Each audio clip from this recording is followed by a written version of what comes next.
Well, we're here. That was like, what, like a really short 2 weeks? Okay, let's just get into it. Hello everyone, welcome back to another review. And today I am reviewing Kung Fu Panda 4.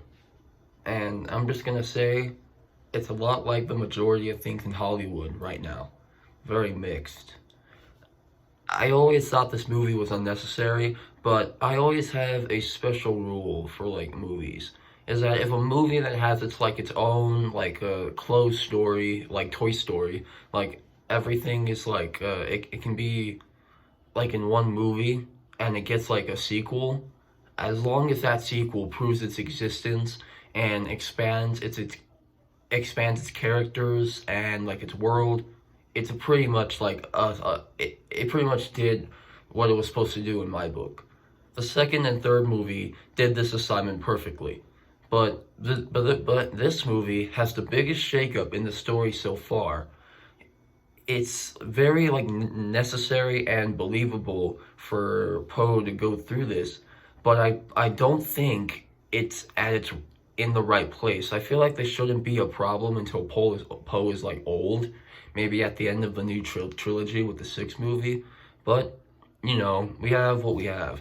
So the plot of this movie is focusing on Poe trying to find his successor of being the Dragon Warrior, but he is conflicted and doesn't want to pass on his title.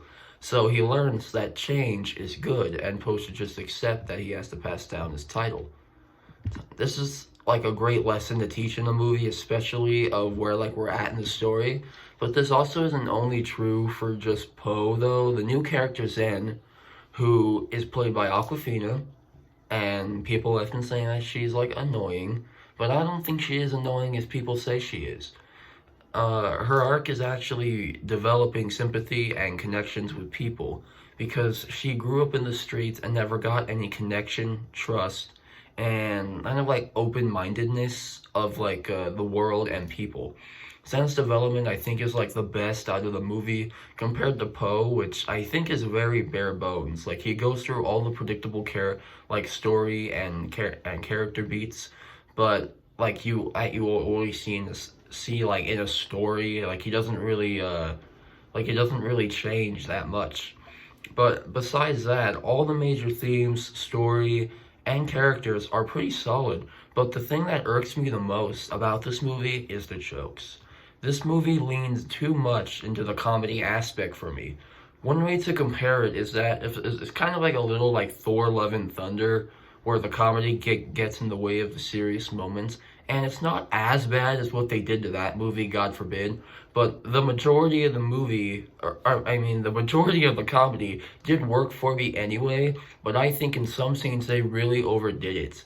The pacing doesn't help with this either. Like it doesn't really help anything. I think overall it's not as terrible as people are saying, but some things are just on like paced on another level. It doesn't give much impact to the scenes. Like the very first scene of the movie, like where the chameleon disguises herself as Tai Lung and invades the goat mine. That scene is like it, and even her like proper introduction just moves so fast that it didn't really have time to breathe well. Also combine that with the mostly useless like dad side plot to get to Poe, which has a plausible cause, but I think it takes too much time away from the main plot. I feel like it shouldn't, like they should have cut that out. But moving on from the most speculated part of the movie has to be the chameleon. The chameleon for me is not what I think she was going to be. Everyone always bashed her for being a copy of Kai, and that's true for her powers, but one thing that really shocked me is her character and motivation. Kinda like Shen, the chameleon is a direct opposite of Poe. She is basically what would have happened if Poe gave up on his dreams and listened to what everyone was saying about him in the first movie. Everyone told the chameleon she wasn't fit to do kung fu, and she wants revenge for everyone that doubted her, because she wants to show everyone that she was worthy. Like a story which I think is some good material for a great character clash. But the biggest flaw of the movie is not building her up well as a threat. we always see her, like, one at the very first scene. He's got this Tai Lung, which, if you see the movie, like, 30 years down the line, you don't even know what the villain is. Like, you don't even know who she is. But that, and two, at the crime family scene where she pushes that guy off the stairs. Why the, like, why, like, that's like the only thing, like, we see her do as, like, a threat. That even, like, poses her as a threat. That's not even scary. Like, I feel like they should, like, have her do some, like, real crazy shit. Like, straight up just, like, murdering someone. But it's a kid's movie, so I don't see that happening. Or they should show, like, her tearing up a town, or sending messages to villages, or, like, the Valley of Peace to give them some time before she invades. Like, these are all, like, solid ideas, but, like, they just decided to, like, have her push someone down the stairs. What? I don't really see it. She just doesn't really come off as a threat. I really like that. The only thing I did really like, though, is that Poe has a supernatural vision of the chameleon's plan, and he doesn't find out at by like a monologue, like a really shitty monologue. But I just thought that was a really nice touch. I feel like this is a unique idea for a villain, having Poe face the direct opposite of himself, and the way they go at that at the end is, like, also, like, pretty great. I always see people complaining about how the chameleon was so easily defeated, but I think that's a result and representation of her character and, like, a theme in the story, because the chameleon never learned any kung fu and didn't put in work for it. She only stole people's kung fu. Her being defeated so easily represents that you have to work hard for your goals and, like, not really steal them. And you won't get them, like, right away. I feel like this is an overlooked factor people are seeing because, oh shit, voice crack, like, that people are seeing. Because every Kung Fu Panda villain so far has had a theme attached to their actions.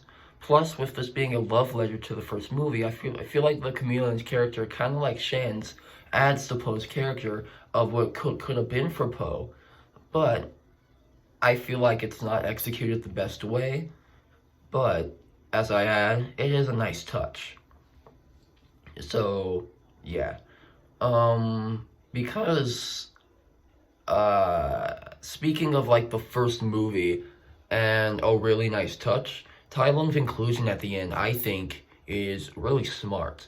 Because from his point of view, after you've been defeated by a panda foolishly, then get sent to the spirit realm by that said panda, and then you come back and realize that that foolish panda is regarded as a legend, and he doesn't, and Poe doesn't seem to live up to what he thinks his expectations of what the Dragon Warrior is.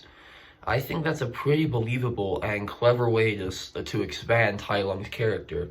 But with all that said, I do not like how he changes his mind, like, right away. Like, Tai Lung is a very stubborn character. Like, I don't expect him to change his mind that fast. Like, give him some more time like, introduce him, like, more early in the movie, just to see how Poe does have potential and does his hard work. Like, that's what frustrates me the most.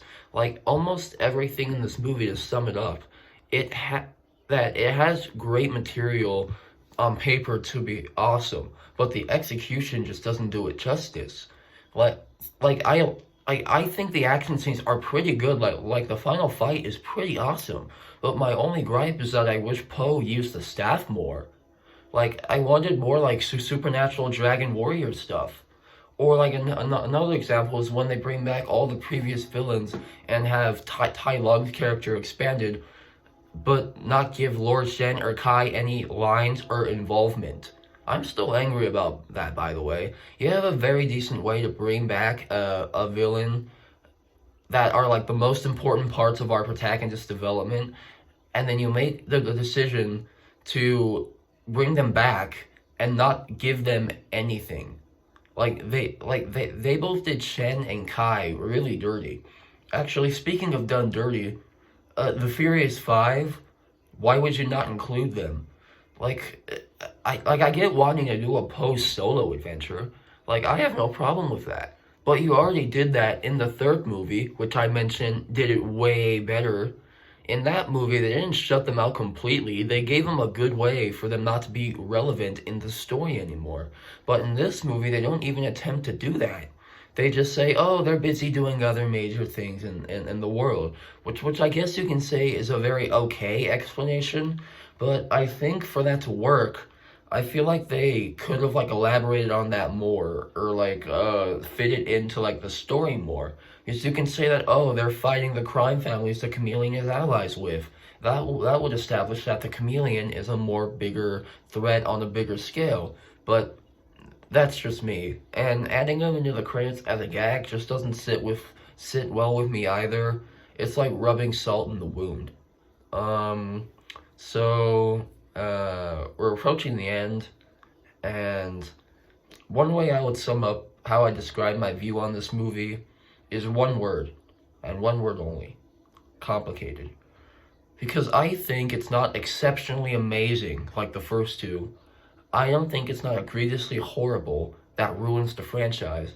And I think some parts are more underrated than I feel people give it credit for.